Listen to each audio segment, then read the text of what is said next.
Look at that, that's min power, isn't it? Swallow smack into work smack. That's what we like to see. And dodging and... oh yeah, we gotta talk about that.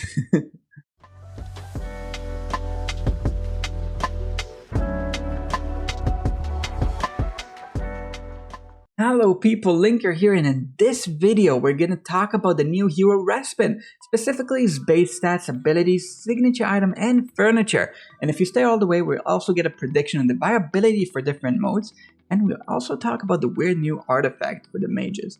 Starting off, Respen is the hero people predicted would be similar to Aaron. He's a Celerity Wielder Ranger. Now, if you're talking about stats, he's kind of similar to Pipa, exactly the same defense, high attack, low HP, so we're talking about an aggressive hero overall, not the highest defense. And in terms of ability, many of his abilities will interact with the swallows that he accumulates through the ultimate and the passives.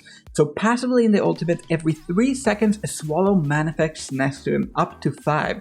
This takes some time to accumulate and it's subjective to haste, meaning you can really manipulate it. You people are already thinking about some synergies, I can tell. We'll get to those in a second, but when he uses the ultimate, he sends an enemy flying in the air for a short duration, dealing damage. All the swallows that he summoned also deal damage, and then the enemy lands stunned.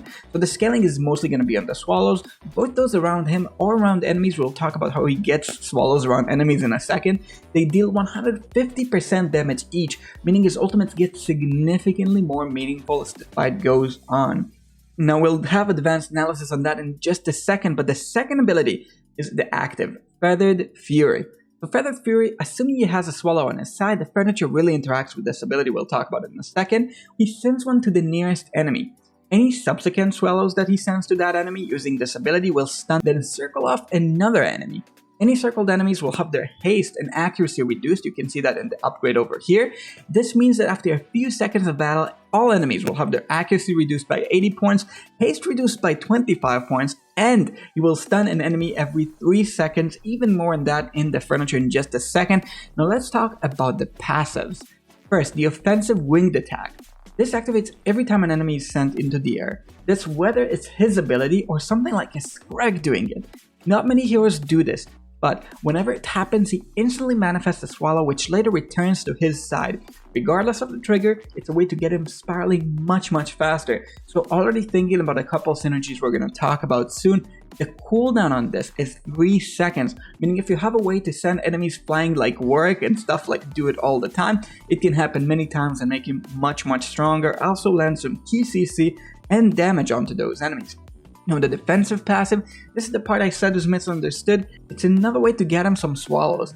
When he's under any type of CC, he quickly manifests another swallow, giving him a decent shield that's not stopping the CC, but it stops anything further once every 3 seconds. The shield there lasts 6, these can stack by the way. We'll talk more about that in the viability section, and next, the signature item and furniture.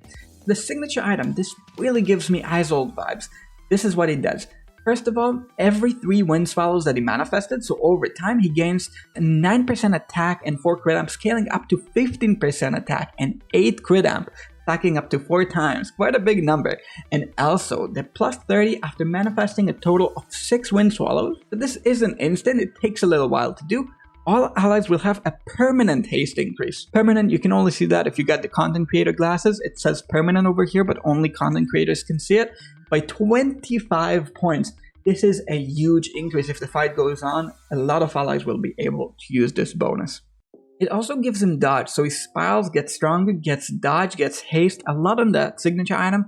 Overview on what's on the surface. First, the threat of 3 gives him 2 wind swallows already circling when he starts the fight, meaning he can instantly use the feathered attack, and the 9 of the 9. He commands 2 wind swallows to attack whenever he uses that Feathered Fury. This means that he'll much faster be able to stack all of them and stun lock the enemy team. Last bit for that surface overview, as you can see he has a lot of stats on this that relate to crit. Crit amplification, crit rating, more crit amplification, more crit rating. There's a lot to talk about that. But now that we're done with the pure facts, let's talk about it. The Furniture 9 is big for his CC. This allows him to circle all enemies in 3 uses instead of the 5 and stun lock many enemies, kinda like Feral, especially since his recent buff. Now, the stun mechanisms are nice when the fight goes on, but you're likely to never use this guy just for support. Look, the support usage, it's fine, but he needs the time to actually pull it off, and he's able to do the control and the carry for himself. So you're likely never using this guy just for support, he's probably your slow kind of carry. As for synergies, anything that gets him more swallows, give him general support. I can get even why, even though he's ranged, you can frontline using the defensive passive, using the dodge, using everything he gets. But the thing is that he isn't meant for early heavy damage. He's not an Aaron counter, I don't think. He's more like a Tassie counter or something to that effect. After he gains control, he's able to both maintain control and deal heavy damage, but he will need the initial support, and magical damage is his Achilles heel. Like, this guy absolutely hates Irons in PvP. He also has a lot going for him in campaign, where his dodge tech and some swallow luck can really land the exact right CC in the right time. For the ranking, I'll start with the bad. It's not obvious to fit him in PvP. Might go into some Godcom variants, I speculate, that keep the fight going long enough and support him, but he hates to see stuff that's meta right now, like Burst or like Irons and this kind of sets. The good part has to be PvE, especially campaign.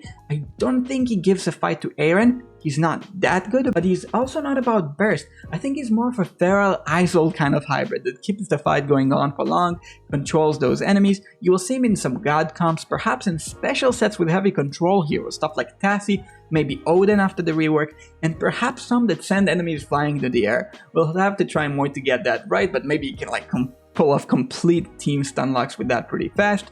Overall, above average hero, not absolutely broken like Aaron, but will see use in slow sets and success in campaign, I predict, with the random factors like crit and dodge can play together in his favor, where his attack buff in the signature item can really accumulate and let him carry very powerfully. Shakes up a wilder tower meta too.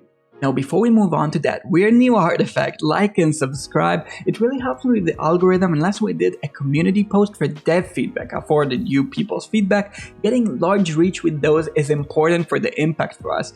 So thank you so much. And lastly, I want to mention the new artifact, Warden of the Arcane. You remember when I told you based on the name the thing's probably going to be defensive? Well, I guess it gives defense, but that's pretty much it. This thing also gives haste, attack, and lastly, it deals almost 200% damage based on attack scaling once every 12 seconds. This can trigger in the start of the fight. I like it. Considering the most mages use follow Windbinder pretty decently, this is a niche that's good for heroes like Lorsan that actually don't. It's not going to be mainstream over stuff like Call, I predict, but it can offer a viable alternative to certain mage heroes, especially ones that aren't ult or carry oriented. And with that, I really like these changes. I hope you people like this follow-up overview of the changes in this patch. Let me know what you think below. Thank you so much for the support and for watching, and I've been Linker. Peace.